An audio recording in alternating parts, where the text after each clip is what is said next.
it's definitely one thing to catch your cheater. It's another to catch them on Thanksgiving Day. You're dead ass Because I right feel now. like I'm gonna be abandoned right now, and like you're just like everyone else. You're trying to fucking leave me, and I just don't know what Leave to you. You made a You're decision and you leaving got caught. me. Decision to do what? Like, You linked somebody and you got caught. it wasn't even that You went behind my serious. back. It And you went wasn't to that somebody's crib. serious. He was a hooper. Stop. He was a hooper. He played basketball. Yes, but it wasn't that serious. Like, Y'all like stop it. actually. Yeah, but it was just a one-time thing, and we used protection. It wasn't even for that long, so I don't even know why you're bugging. Like, it was not even for that. Oh god, we're only halfway through. So, I don't know how he found this information, but he clearly found out that she was, in his words, linking with someone else. If you're not familiar with the modern day slang, I'm sure you can put two and two together and what that means. It's crazy that, like, not only did he find out she's clearly, like, meeting up with someone else who plays basketball. He plays basketball. Which, like, really? That better not be a dude that I play against either. Because now you're putting me in a situation where I have to really control myself on the court. That's going to be rough, okay? Not only is he finding out, like, you're meeting up with this dude, because at least in those initial stages, you still get to, like, cling to that denial bit where you're like, okay, so my girl hooked up with this guy, but I don't got to think about nothing more than that. Maybe they just made out. Maybe they didn't even do nothing. Like, maybe it's just an emotional thing. Like, you try to, like, talk your way out of knowing as many details as you can. But here she comes. We used protection. Now you're putting images in my head, dude. Now you're, like, really making this worse. I can't believe you thought that that was going to make it better. Could you imagine? Oh, well, you used protection. That was responsible of you. So, you know what, babe? It's okay.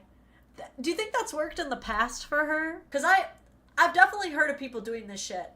I knew this girl, got caught cheating on her man. He was like, don't fucking cheat. And she was like, well, what if I at least use protection? Like, girlfriend, you couldn't follow the rule of not letting other dicks inside of you. What makes you think anybody's gonna believe you that you're gonna follow another rule? Are you kidding me? Like, you sucked at following the first couple of rules.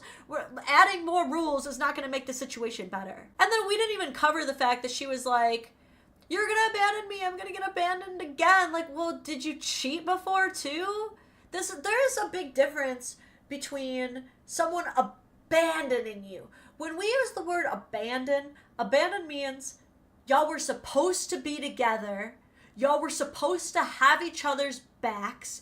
You had made specific commitments, and now you are abandoning those commitments. That's what that means. So if anybody abandoned anybody, it's probably the person who potentially exposed the other person to some STDs. Yeah. Cameron, thank you again. I gotta start pointing the right way. I love when the guilt tries to be their own judge so they can pardon themselves. Truly, dude. It's like these people think that if they cry enough or they make people think that, like, they're sad enough that they're gonna get out of it. And I'm convinced that women can get away with this a lot more often than men do, just simply based on childhood. Okay? You can see it on the playground as early as preschool and kindergarten, right? Like, girl starts crying because she pulled another girl's hair and that girl's mad. Everyone's like, oh no, baby. But if a boy pulls a girl's hair and pisses everybody off, he's going straight to detention, dude. Like, this, I've seen this so much growing up. Women have a lot more leeway when it comes to our emotions. Everybody knows that. Everybody knows that. She especially knows that. She's trying to use that as a tool. Please come back to me. Please. Get off of me. Please come back. Like, stop. Just please. Like, you're overreacting. I'm not overreacting. I only did it because you didn't answer your fucking phone. Like, you never answer your... There it is. The classic, I only cheated on you because you weren't paying enough attention to me, followed by the empirical statement of you never answer your phone. The tools, the weapons being used in this argument, which shouldn't even be an argument. Like, bro is really just trying to, like, end it. Bro is literally, he knows it's up. He's trying to end it. Now he's got this whole other complicated thing. Like, dude, just go cheat on me again before I have to hear you whining for a whole... How long is this? 1 minute and 13 seconds, dude? Oh, you're never Bruh, there you for know, me. you You're know what I'm literally doing. I'm never always there at the for gym. me. I'm What always at gym? the gym. What gym are you at? You know what Like, gym what I'm gym at. opens? So now she's turning it around on him. So now it's, well, you don't answer your phone. I don't know where you're at. I'm at the gym. What gym? What gym? Wow, we're really trying to turn this around here. This is like if we had the cheater's bingo card, like the bingo card of things that every cheater does.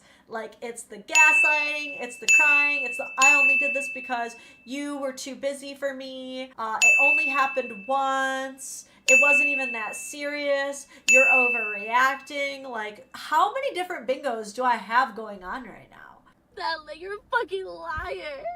Okay. Like, you don't even care about me at all. How No, long that's is it another going for? bingo. For a You don't month, even but it care. wasn't even that serious. And she just keeps telling on herself. It's like she keeps regurgitating even more. It was only for a month, so it wasn't that serious. Girl, a month is a very long time, dude. A month? Girl. Did you rebound from? Yeah, but yeah, why Alright, are have you a good asking me that? The graphic design, like, where are you going? Do not leave me. Wait, what? I guess I gotta know where in the world they're at. So, like, Did you? because it looks like he's just walking out of the driver's side and then leaving her in there. Unless they're in, like, an Uber or something. That would be so awkward if, like, this was an Uber pickup and he's like, we're at the destination. Hold on, we gotta finish this conversation. The crying is crazy, though. And here's the thing, too, is I'm not necessarily of the belief that you can never make it work after someone cheats. It's a very small margin. I would say probably 7% of relationships where infidelity occurs are salvageable. Is that fair? 7%, I think we can agree, is a fair metric. It's far from the majority. Very, very far. That's 93% destined to fail, dude. And the only ones that are salvageable are the ones where the person, like, comes clean off the jump, completely, like, exposes themselves, makes them vulnerable in every regard. Like, you will have access to my location. I will completely, like, block this person. I will remove all temptations. Like, you will have access to everything. I'm going to start going to therapy. I'm going to start going to counseling. I'm going to get sober. Like, a person who is going so far out of their way to ensure that trust can be rebuilt. It is not going to be salvageable if the cheater at any point starts gaslighting, redirecting blame, disavowing accountability entirely. It's not possible at that point. I'm sorry, like, thank you, next.